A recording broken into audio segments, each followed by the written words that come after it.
Von Garmisch bis Schweinfurt und weiter Main auf, da schnappt man so allerlei Sprachbrocken auf. Die Franken verstehen Bayern nicht und andersrum auch. Abonniert's mich auf YouTube, ich mach's ihnen klar. Als Dolmetscher ich dort verkehr, ja, beides ist gar nicht so schwer.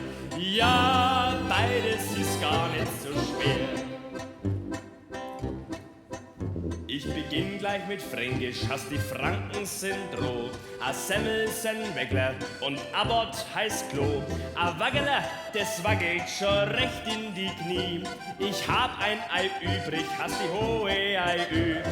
Hör mal, heißt hör doch mal her. Ja, Fränkisch ist gar nicht so schwer.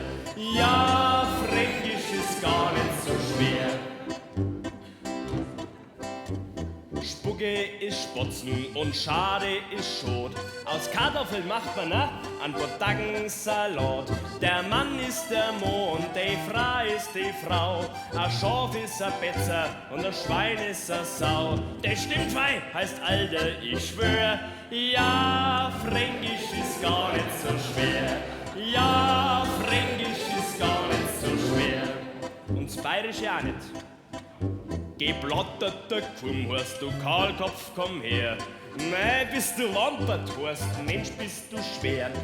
Bittet man jemanden, dass er nun ruhig sei, sagt man ganz höflich, du Depp, heut dein Mai. Arschlings heißt von hinten her, ja, bayerisch ist gar nicht so schwer. Ja, bayerisch ist gar nicht so schwer. Zu einem Schwips oder Rausch auch genannt, sagt man, Jesus, hat er einen Drewer beinand. Und ein Zitat, das der Bayer gern nennt. Geleg mich doch einmal. Braucht man nicht lernen, weil's eh jeder kennt. Na bitte, was wollt's denn noch mehr? Ja, bayerisch ist gar nicht so schwer. Ja, bayerisch ist gar nicht so schwer. Sie singen also.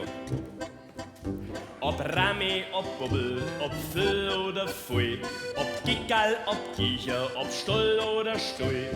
Wollen Sie einen der Dialekte lernen? Abonniert mich auf YouTube, da erklär ich's einer.